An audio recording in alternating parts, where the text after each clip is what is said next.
जय माता दी मित्रों, मेरा नाम पंडित प्रकाश जोशी और आज हम चर्चा कर रहे हैं कि मीन राशि के लिए साल 2025 कैसा रहने वाला है।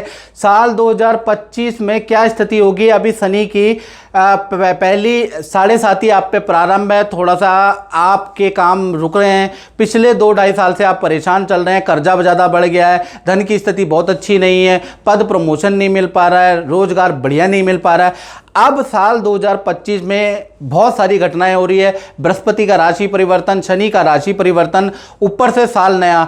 तो साल नया जो मीन राशि के लिए कैसा रहेगा साल 2025 में स्वास्थ्य की स्थिति कैसी होगी, 2025 में मीन राशि की धन की स्थिति कैसी होगी, 2025 में मीन राशि के रिलेशन की स्थिति कैसी होगी, 2025 में मीन राशि के भूमि परिवार में कुछ मांगलिक काम होंगे, प्रॉपर्टी का योग बनता है नहीं बनता है, 2025 में मीन राशि की संतान की स्थिति कैसी होगी, 2025 में करियर की स्थिति कैसी होगी, 2025 में लव की रिलेशन की स्थिति कैसी होगी, 2025 में पति पत्नी की स्थिति कैसी होगी, 2025 में व्यापार वालों की स्थिति क्या होगी और जो शेयर सट्टा इन्वेस्टमेंट करते हैं उनकी स्थिति कैसी होगी, 2025 में विदेश से कुछ लाभ होगा या नहीं होगा। यानी इस सारे डिटेल में हम इस कार्यक्रम में मित्रों चर्चा करेंगे। पूरा कार्यक्रम देखिएगा। और मेरा साप्ताहिक राशिफल, मेरा मंथली राशिफल आप बहुत चाव से देखते हैं, मिलियंस तक वो जाता है, लेकिन आप सब्सक्राइब नहीं करते चैनल को। तो मेरी आपसे रिक्वेस्ट है, फेसबुक देख रहे हैं, यूट्यूब देख रहे हैं तो चैनल को सब्सक्राइब भी करें ताकि हमें भी पता चले कि हमें कोई देख रहा है।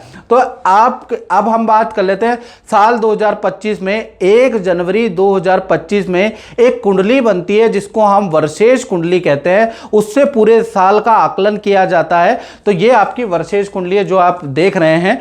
अब ये मीन राशि की वार्षिक कुंडली इसको कहा जाता है। और एक जगत कुंडली होती है वो भी बनती है, वो लेकिन आपके चैत्र में बनेगी, चैत्र प्रतिपदा में। ये है वार्षिक कुंडली। इसके अनुसार वर्ष पर्यंत कैसा आपकी प्रेडिक्शन रहेगी, क्या कॉम्बिनेशन रहेगा, उसके बारे में हम चर्चा करते हैं। और मैं मित्रों, आप कहते हो ना कि मैं काफी सटीक बताता हूं, क्योंकि मैं पाराशर पद्धति यूज नहीं करता, मैं भृगु ज्योतिष पद्धति परमुटेशन कॉम्बिनेशन यूज करता हूं, तो थोड़ा सटीकता आती है। अब इसको देखने का तरीका क्या है, देखिए आपकी अगर जन्म राशि मीन है तो भी आप ये पूरा राशिफल देखिएगा, आपको 60 to 70 आपको सूट करता हुआ नजर आएगा। यदि आपका बोलता हुआ नाम मीन राशि से आता है, प्रसिद्ध नाम मीन राशि से आता है, तो भी देखेंगे तो 60 to 70% आपको सूट करता हुआ नजर आएगा। चलिए अब वार्षिक कुंडली के ऊपर चर्चा कर लेते हैं। तो ये आपकी वार्षिक कुंडली है। राहु आपकी ही राशि में विराजमान है और यही रहने वाले हैं। साथ ही साथ ये वर्षेश कुंडली में तृतीय भाव में बृहस्पति बैठे हैं। तृतीय भाव में बृहस्पति की स्थिति बहुत अच्छी नहीं है, लेकिन वक्री होने से पावरफुल हो गए, तो ये भी आपको अच्छा रिजल्ट देंगे। साथ ही साथ मैं बताऊं तो मंगल आपके पंचम भाव में वक्री होके बैठे हैं, तो ये भी अच्छा रिजल्ट देंगे। केतु आपके सप्तम भाव में बैठे हैं और केतु सप्तम भाव का बहुत अच्छा कारक नहीं होता, भृगु संहिता के अनुसार यहाँ डिस्टर्ब करेगा, वो भी चर्चा करेंगे। और नवम भाव में आपके बुध बैठे हैं। दसम स्थान के अंदर सूर्य बैठे हैं। यानी 2-2.5 साल के अंदर वर्षेश कुंडली सबसे जबरदस्त आपके करियर, आपके नौकरी, आपके व्यापार के लिए बन रही है। भाई आपको साल 2025 में बहुत अच्छा रिजल्ट जो 2-2.5 वर्षों में नहीं मिला है वो मिलना चाहिए। और क्या मिलेगा उसके लिए पूरा कार्यक्रम देखिएगा। चंद्रमा आपके लाभ भाव में बैठे हैं और शनि और शुक्र दोनों ही आपके व्यय भाव यानी 12वें हाउस में बैठे हैं। अब इनकी स्थिति से आपको क्या रिजल्ट मिलेगा, सबसे पहले हम स्वास्थ्य के बारे में चर्चा कर लेते हैं। तो स्वास्थ्य के बारे में बात करें तो वर्षेश कुंडली में वक्री गुरु इस साल रहेंगे, यानी आपकी राशि के स्वामी वर्षेश कुंडली में वक्री हैं, तृतीय भाव में बैठे हैं। तो ये साल आपका पूरा फोकस कर्जा उतारने में लगेगा, लाभ कमाने में रहेगा। तो इसके लिए आप बहुत लोगों से संपर्क साधेंगे भी, बहुत लोगों से जान पहचान उठा बैठक भी करने वाले हैं, बहुत से ऑफिस के चक्कर भी काटने वाले हैं, जिसका लाभ भी आपको मिलता हुआ नजर आएगा। यानी आप अपने संपर्क बढ़ाने वाले हैं जिससे कि आपको लाभ मिलेगा और कुछ ऐसे कॉन्ट्रैक्ट आपको मिलेंगे जिससे आपको कर्जा उतारने में स्थिति में बदलाव आएगा या आपको अच्छा स्थिति मिलेगी। साथ ही साथ साल 2025 के अंदर तृतीय भाव में बृहस्पति बैठे हैं। तृतीय भाव यात्रा का भी होता है, तो खूब यात्राएं होंगी। यानी कि इस ऑफिस से उस ऑफिस में आप यात्राएं करेंगे, इस बाजार से उस बाजार में यात्राएं करेंगे, नदी पहाड़ों की यात्रा करेंगे, कारोबार से संबंधित, बिजनेस से संबंधित यात्राएं करेंगे। यानी 2025 में आपका मन आपको बृहस्पति इतनी पावर देगा जिससे कि आप खूब यात्राएं करने वाले हैं और मन को बनाकर आप खूब मेहनत करने वाले हैं, ऐसा योग नज़र आ रहा है। स्वास्थ्य के दृष्टि से देखा जाए तो ये साल 2025 वैसे तो अच्छा है। साल 2025 में आप हेल्थ को फिट करने के लिए योगा, जिम, ध्यान, इस तरह की पद्धतियां, आयुर्वेदिक कुछ ट्रीटमेंट आप अपनाने वाले हैं। कुछ बालों का ट्रीटमेंट भी आप इस साल कर सकते हैं, उसका भी योग आपका नज़र आ रहा है। यानी साल 2025 में आप अपनी काया पे ध्यान देने वाले हैं, उसके लिए भी साल सर्वश्रेष्ठ रहेगा। और साल में नवंबर दिसंबर में थोड़ा पैरों में चोट, एक्सीडेंट के योग साल के अंत में आपके नजर आ रहे हैं। वैसे ये साल आपकी हेल्थ के लिए पूरा ही अच्छा है। अब मीन राशि के फाइनेंस के बारे में बात कर लेते हैं कि आर्थिक स्थिति मीन राशि की पूरे साल कैसी रहने वाली है। तो वार्षिक कुंडली के अनुसार धन के जो स्वामी हैं आपके वो मंगल है। मंगल पंचम भाव में वक्री होकर त्रिकोण भाव में बैठे हैं। यानी साल पर्यंत, साल के अंदर, यानी साल 2025 के अंदर जिसका टोटल भी 9 है और आपके धन के स्वामी भी मंगल है। आर्थिक स्थिति बहुत अच्छी रहने वाली है और खासकर ये मार्च के बाद आपकी बहुत अच्छी स्थिति हो जाएगी। मार्च के बाद, यानी मार्च के बाद अप्रैल मई में शनि का ट्रांजिट और गुरु का ट्रांजिट होगा, तो मार्च के बाद खूब धन आपको मिलेगा। कुछ बड़े अनुबंध, बड़ी डील आपकी होगी, कोई बड़ा कॉन्ट्रैक्ट आपको मिल सकता है जिससे आपको अच्छा खासा लाभ होगा, या फिर आप किसी की एडवाइस से कुछ ऐसा इन्वेस्टमेंट कर सकते हैं जिससे आपको बड़ा लाभ होगा। नया कोई काम आप मार्च के बाद शुरू करेंगे जिससे आपको बड़ा लाभ होगा। कोई रुका हुआ प्रॉपर्टी, रुका हुआ जिसको आप सेल करना चाह रहे थे, वो आपकी मार्च के बाद बिक जाएगी, उससे आपको लाभ होता हुआ नजर आएगा।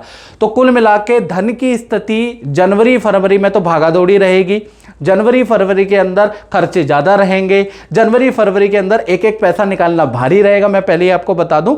लेकिन मार्च के बाद और दिसंबर तक आपकी स्थिति बहुत अच्छी हो जाने वाली है। यानी फाइनेंशियली ये साल 2-2.5 साल के अंदर अच्छा है। ऐसा है कि आपकी EMI, कुछ कर्जे, कुछ धन से संबंधित टेंशन भी कम करेगा ये साल। अब बात करते हैं मीन राशि के पारिवारिक स्थिति 2025 में कैसी रहेगी, संतान की स्थिति 2025 में कैसी रहेगी और विद्यार्थियों की स्थिति 2025 में कैसी रहेगी।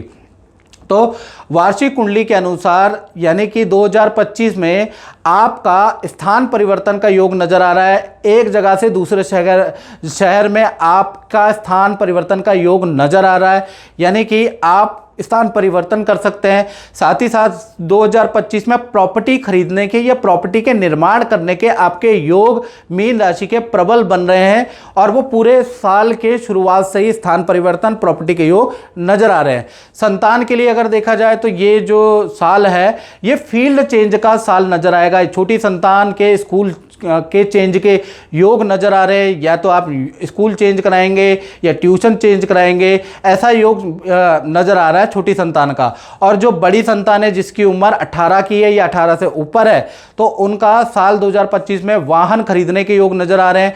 करियर के लिए, विद्या के लिए श्रेष्ठ साल संतान और विद्यार्थी का रहने वाला है। यानी कि जो विद्यार्थीगण है उनके लिए भी करियर में उनका फोकस रहेगा, करियर में श्रेष्ठ प्रदर्शन रहेगा। बड़ी संतान का भी ऐसा ही रहेगा।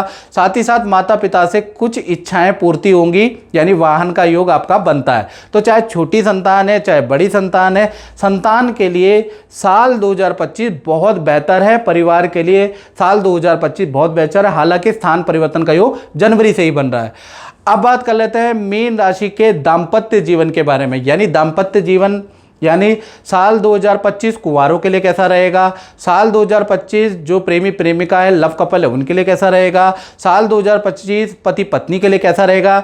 तो वार्षिक कुंडली के अनुसार सप्तम भाव में केतु बैठे हैं, यानी साल 2025 में थोड़ा सा आपके लिए अशांतिदायक रहेगा, अशांति बनी रहेगी। यानी कि प्रेमी प्रेमिका हो, चाहे पति पत्नी हो, चाहे कुंवारे हो, साल 2025 आपके लिए दाम्पत्य क्षेत्र के लिए मिला जुला साल रहेगा। यानी कि देखा जाए तो साल के अंदर मध्य का महीना यानी जून 2025 से और सितंबर 2025 ज़्यादा खराब है। इसमें कुंवारों का जो रिश्ता तय है वो कैंसिल होने के योग नज़र आ रहा है, या सगाई कैंसिल होने के योग, या रिलेशन जो नया नया रिलेशन आपका जनवरी फरवरी मार्च में जुड़ा है वो उसमें कुछ कटुता आ सकती है। और जो रिलेशन में ऑलरेडी हैं, जो शादीशुदा है, तो जून से लेकर और सितंबर 2025 में ज़बरदस्त वाद विवाद रहेगा। पार्टनर के हेल्थ के इशू रहेंगे, बाकी अगर पूरा साल देखा जाए तो काफ़ी अच्छा है, नॉर्मल वर्ष रहेगा। पार्टनर के कार्य में परिवर्तन साल 2025 बता रहा है, यानी पार्टनर अपना फील्ड चेंज कर सकता है, पार्टनर अपने नौकरी को चेंज कर सकता है, अपने करियर को छोड़ के दूसरे करियर को चेंज कर सकता है। यानी पार्टनर से वाद विवाद होगा, पार्टनर अपने मन की ही करने वाला साल 2025 में, और पार्टनर के फील्ड के चेंज के योग साल 2025 में मिल रही है। यानी दाम्पत्य जीवन मिला जुला सा रह सकता है, ऐसा ही रहेगा 2025 में। अब बात करते हैं मीन राशि के व्यापार और नौकरी के बारे में। यानी साल 2025 जो नौकरी करते हैं, प्राइवेट गवर्नमेंट जॉब, उनके लिए कैसा रहेगा। जो व्यापार करते हैं, शोरूम चलाते हैं, फैक्ट्री चलाते हैं, दुकान चलाते हैं, या कंसल्टेंसी का काम करते हैं, या अपना ही काम करते हैं, उनके लिए साल 2025 कैसा रहेगा। तो वार्षिक कुंडली के अनुसार सूर्य आपके 10वें स्थान में बैठे हैं और दिग्बली पोजीशन में बैठे हैं। यानी करियर के लिए साल 2025, चाहे आप व्यापारी हो, चाहे आप जॉब करते हो, यदि आपकी मीन राशि है तो साल 2025 आपके लिए यादगार रहेगा। और मैंने पहले कहा था 2-2.5 साल के अंदर सबसे श्रेष्ठ साल है ये। यानी करियर में आपके लिए ऐसा साल रहेगा, आपको इतनी ऊंचाई दे देगा कि आप ये साल को याद रखेंगे, याद रखिएगा। यानी कि ये साल आपको अपने कार्य के लिए मान सम्मान मिलेगा, सरकारी रुका हुआ काम आपका मिलेगा, आपको उच्च पदवी 2025 में ही मिलेगी। जैसी आप नौकरी चाहते थे, जिस पैकेज की नौकरी आप चाहते थे, वो साल 2025 में ही आपको मिल सकती है, क्योंकि सूर्य 10वें भाव में दिग्बली अवस्था में, याद रखिएगा। इनफैक्ट आपको सरकार से भी या सरकारी काम का भी कुछ ऑफर मिलेगा। उसी प्रकार से जो व्यापार करने वाले हैं उनको सरकारी कुछ टाई अप होंगे, सरकार से आपको कुछ काम करना पड़ेगा, या सरकार के साथ मिलकर आप कुछ काम करने वाले हैं, सरकारी काम का कुछ आपको लाभ मिलेगा। सेल भी आपकी बहुत अच्छी रहेगी। कोई एक ऐसा एम्प्लॉय आपके जीवन में आएगा जिसकी एडवाइस से आपका व्यापार, आपकी दुकान की स्थिति बदल जाएगी। यानी साल 2025 डायरेक्टली, इनडायरेक्टली, या तो कर्मचारी से अच्छा होगा या भाग्य से अच्छा होगा। यानी साल 2025 व्यापारी, दुकानदार को याद रहेगा, इतना अच्छा साल ये रहने वाला है। साथ ही साथ बात करें कि वार्षिक कुंडली के अनुसार शनि और शुक्र दोनों ही आपके 12वें भाव में बैठे हुए हैं। यानी साल 2025 में शनि लोहे का कारक, शुक्र वाहन का कारक, यानी वाहन खरीदने के आपके योग नजर आ रहे हैं। तो मीन राशि वाले साल 2025 में वाहन खरीद सकते हैं। साथ ही साथ विदेश की यात्रा के योग आपके बनते हैं। तो मीन राशि का विदेश की यात्रा के योग, विदेश संबंधी काम, इंपोर्ट एक्सपोर्ट से रिलेटेड काम यदि आपका है, विदेश में कोई फाइल अटकी हुई है, तो साल 2025 विदेशी कार्यों में सफलता के लिए बहुत ही अच्छा रहेगा। यानी विदेश के कामों के लिए भी साल 2025 बहुत ही अच्छा रहने वाला है। तो कुल मिला के मीन राशि के करियर के लिए अच्छा है, दाम्पत्य जीवन के लिए मिला जुला रहेगा, बाकी सारे पक्ष के लिए मीन राशि के लिए साल 2025 अच्छा रहेगा। मित्रों, इस कार्यक्रम में बस इतना ही। मुझे दीजिए इजाजत। जय माता दी।